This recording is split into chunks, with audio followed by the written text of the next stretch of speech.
Nice. And then in the, so let's say you have a ticker that you want to keep that came into the scan, right? So if you Yeah. right click in the scan, so let's say SGBX, that one is a crazy one or whatever. Yeah, you can just click add to the watch UTX, list. add to the watch list. Takes a moment. Yeah, there you go. And Okay. then here, let's actually for now, let's close the news just to have a bit more space. Okay. So we can see here that we have a different columns column setup from the scanner. So now you can actually apply the same preset from the scan for the columns. Sorry. Yeah, that was great. Columns. Oh, yes. Market gap, small cap. Okay. Yeah. And this is, I guess, yeah, I want to keep it, watching it for the next little while or something like Yeah. that. And you can see up here, there's this little, this little triangle at the top left from SGBX at the name in the scanner, The scanner, right? And yes. that just tells you like, oh, this is already in my watch list. Nice. Yeah. If you have watch lists that are not visible in this entire panel, it still will make, it still is possible to add it to another watch list. It's just going to be in a sub menu so that all the watch lists that you have on your current layout, that they are front and center, right? That makes sense. So if I wanted to, I just go like add some random ticker, for example. Probably easier to add here. Yeah. So the one at the top left is literally just updating the entire Right. toolkit. And so right now, you remember so in Trade Zero, you have to link windows so that they react to each other, like the level 2 to the chart, right? Yes, yes. So here's this little ribbon icon or chain. And so you can do that too, but by default, we just have it on change. So if it's just white, it means it's on change. And if you click anywhere, then it will just load it in, right? Right. So Right. by default, everything is connected with each other. But if one would want the watch list only connected to the ticker stats or the chart, you could do that, right? So if, for example, if you set the chart to green, yeah, and now you click on the scan, right? All the ones that are on change will update, which is right now only the ticker stats, but the Yeah. chart doesn't update, right? So ticker stats are on change, so it takes in anything. So it looks like, so I put this one on green, Mm. and then this one's on green, but these ones are on the, oh, So on change. I on see. change is basically taking any color. Everything. Yeah. Gotcha. That makes Yeah. sense. That makes sense. Okay, cool. So, but technically, I could have it where, for example, I have a bunch of different, maybe like multiple charts, and I Yeah. only want like one of them to. Yeah. For example, you could have like, let's say you have another chart. You want to have that always linked to the watch list, right? So it doesn't keep updating from your scan. Yeah, do that one green, and then the watch list maybe also green at the bottom. That's a scan. Yeah. So now if you click on your scanner, it updates the window next to it, and this one is just updating. Oh, and of course, Oh, yes, these will have to change as well. yeah, so you would have to take a different color there as well. Yeah. So to blue, yeah. Nice. So when I update this, it'll only update the linked green ones here. Mhm. And then this one is now connected to, yeah, okay, nice. Yeah. And while we added in yeah, switch the time frame to whatever. And now we can load in the preset that we had before. So click on that little down arrow next to default here, this one. Oh, yes. So, I mean, it is the same preset because you saved it before already as default. But so let's say we actually want to have a different preset here. So maybe delete all the moving averages. So just select delete for whatever reason, and then click on yeah, just no, just go here to that arrow, and then just make a new preset, and just call it like blank or something, and then switch to it. Yeah. So now you could also load the same preset on a completely different layout or a different chart, right? Because you have two different ones. So same there, switch around, and yeah. Okay. Nice, nice, nice, nice. And so right now we are working just on this one layout. And with this one layout, I mean we are on this panel configuration, right, with these different tool sets Yeah. or components. So you can see up here layout, right? So that's the name called new layout. If you click here on layouts, you could also just make a new layout or duplicate the current one that we have, rename that one, right? And then you can, yeah, exactly, hide and unhide it if you switch to it. So it's like a whole nother desktop that you could Oh, configure. For example, I have one for just recap, right? I have like completely different chart setups, different time frames, and I don't need the ticker stats or the news. I just want to, if I want to go back in time and see what happened on a certain day, I have a dedicated layout for that.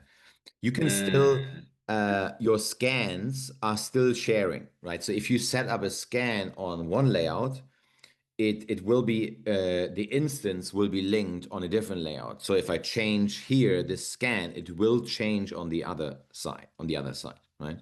okay.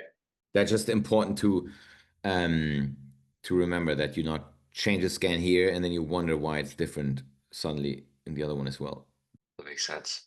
So if you wanted a separate one, it's probably better to just create another new Yeah, yeah. profile.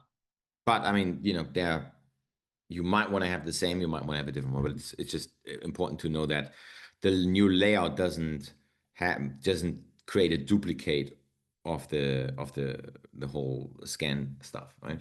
What does actually stick with your layout are your keywords. So let's say this one is more news based. Let's add a news component, and you would look for a keyword here. So let's, I don't know, look for gold or crypto or something. Okay, so if you leave that and you go to the other layout, and you could create, yeah, exactly, create another news one here. So this doesn't have the keyword, right? So these keywords, because the keywords are just It's like a it's search. like a search feature. The filters are more they are a bigger settings that, That makes sense. yeah, And all of these ones too. If I just click, everything will be updated based on what I link the components to. yeah, yeah. Nice. Nice. And so in your scanner, let's say, like, I mean, there's sometimes these dirty tickers that always coming back that you don't want to trade, right? So in the scanner, you can right click just on a ticker. So that's, I don't know, pick one. Yeah, and then you can say exclude. And so yeah, exactly. So they are listed up there. Oh, And that stays until forever, like you remove it. It's just, I nice. And mean, that, some, like, for example, I don't use the watch list too much, but I kind of kick out in the morning the stuff that I don't want to see. So I only have the list left, right, that I want. I mean, that's a different way of using it. That's not where it was originally intended for. It's more like a blacklist, right? But this blacklist is per scanner window, right? So this is not something that, same as we had here, this search for the news, the keywords stick to that one news panel on this layout, and the same way your exclude list, your blacklist, stays with this one scan box on this layout. So it's not tied mm, to your filters, while the filters are instances that, or instanced settings that travel across the entire application, right? got it. Got it. Yeah, I was gonna ask about that actually. If that would save across. Yeah. Yeah, it's something that we're working on. We want to have like another global global blacklist. Nice. Oh, big rejection here. And so all of the layouts are, I mean, it's all instantly saved, right? As soon as you change something, it's automatically going to be uh, stored. Is there a nice? What are you looking for? Oh, Oh yeah, yes. there you go. Damn. Look at that. Oh, wait, hold on. Yeah, it's updating Oh, the with what's visible. range. Yeah, if you look for just kill it, just delete. You can select it, and you can do, if you just what is it? Just make um just write profile and then Oh, fixed. fixed Yeah, range. fixed, and then you can just drag it. It's like it's not working for me. That one. Just click into the chart and then start dragging. There you go. Yeah. Whoa, that's cool. Wait, look at that rejection, man. uh, think of this is beautiful. Volume. Go drag it a little bit, maybe at the open, so you only have it like Oh yeah, without no. pre-market. I mean like the endpoint that it goes to the open. No, the other Here. one. Yes, at the bottom tail, at the swing low. I would put that at the swing low. I mean that's trading stuff. Doesn't matter. Like yeah, just drag it here because you don't want to include what you have right now. Oh, sorry. Drag it. Yeah, yeah, more like yeah, yeah, like that. So now the volume profile makes more sense. Right? Because if Yes. you, I mean, this is trading talk now, but if you're trading this part of the chart, then I would probably like until the breakout, I would drag the volume profile. But Yeah, makes sense. Makes sense. Wow, that's helpful. You can set the exact time. Yeah, because we would just be looking at pre-market anyways to determine like, yeah, it's cool. Very cool. um, and then so we looked at the news, we looked at the ticker stats watch list. What else? We had the layouts. Oh yeah, so one more thing. This is like a little bit more advanced with the scanner, but just to show that. Let's jump into the filter again from the scan. And because now we have a kind of like a day one, let's make just for fun a day two. Yeah, you can just duplicate it and just rename it. Right. So you can also rearrange these guys. So for example, whoops, put this one to the top and just, All right. Change the order of the filter. yeah, I mean they're all just all evaluated at once. That is really just a convenience, right? So that doesn't matter. But so let's say we're trading a day two play, then we actually want to know now what happened yesterday, right? So if this is we could first kick out the gap percent because we don't really care how much it gaps a day, right? So delete this. Yeah. And now let's add yesterday's. We know for sure it needs to make noise yesterday, right? So we want yesterday's volume, previous days, yeah, and then search for volume. There it is, yeah.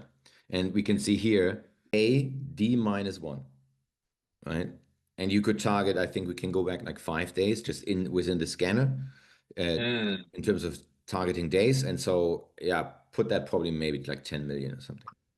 yeah, so this is the whole day, right? Yeah, So that's a whole day. That's pre-market, intra, after hours, exactly. So and so now we also may need to make sure that thing moved a lot intraday. So let's put get exactly previous day, and then we want the high percent. Maybe just search for high at the top. yeah, Ah, there it is. Yeah, there you go.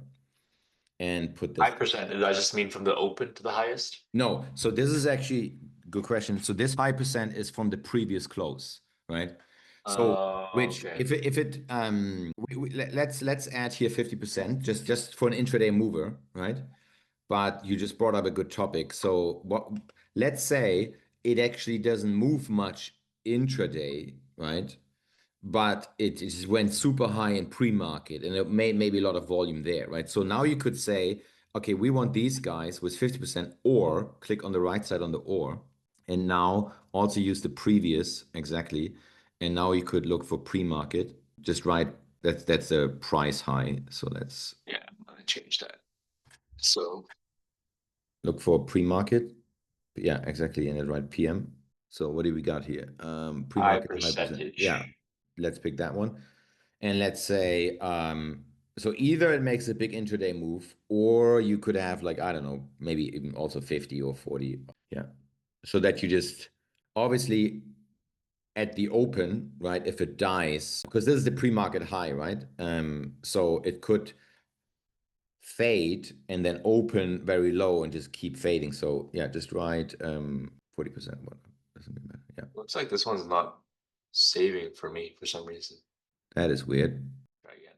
Or we stay remarket high percent greater than value is 40. Yeah, you see this red box here? So no, just Oh, there we go. okay, No, weird. weird. Nice. Never mind. Okay. So now if you click on it, it is session based. So it shows you, right? See, this is actually a nice one, right? Big run up, nice resistance and stuff.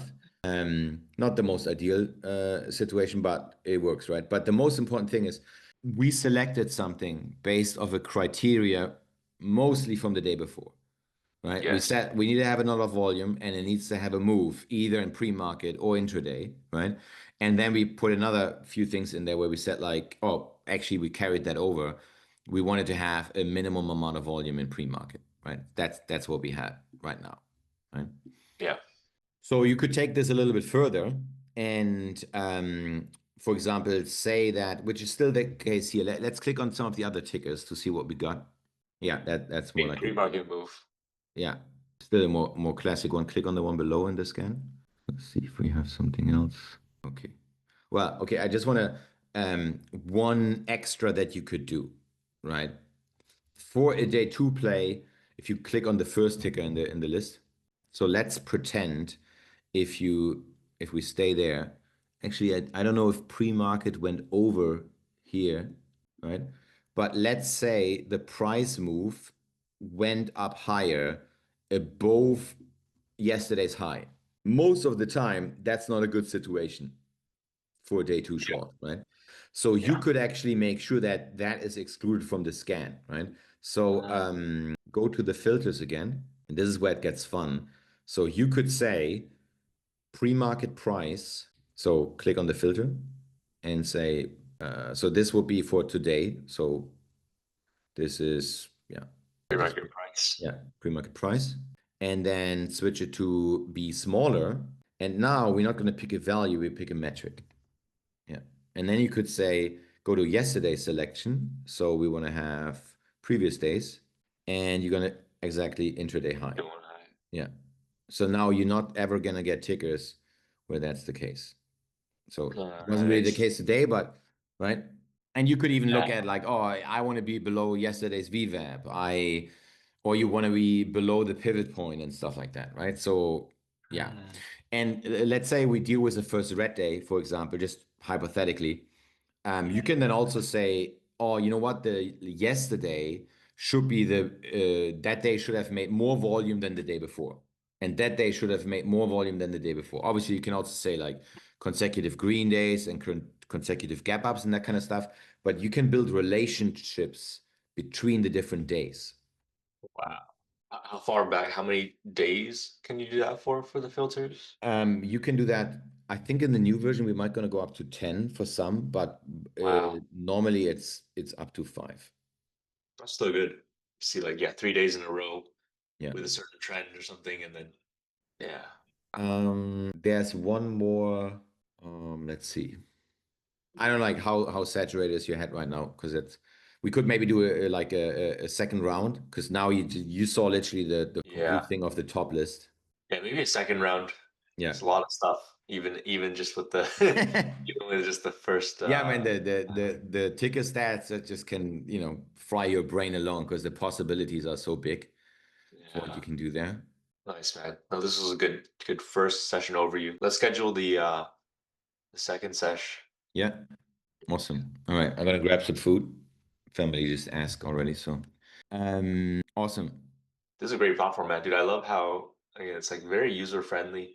Especially like yeah, very user friendly, and it's all the stuff that you were like dreaming of back then. It's like, oh, what if it was all one place? There's Just so click much one. stuff that I just annoyed Chris so much was like, we need this, we need that, we need this. So yeah, it's great. And many times he then even took it to a higher level from what I asked for. So yeah, it's great. Oh, there's even financials for Yeah. This I is more guess large like, cap. investor side and then filings, you can dig into them as well, Yeah, which gets more upgraded also in the next version. yeah. Um, I guess filings one would be good for very like specific type trades, right? Like I remember there's certain ones where like reverse splits, dilution, and that yeah, stuff. yeah. We actually gonna have a dedicated dilution in the next one. Damn. Yeah. Mm, that's sick.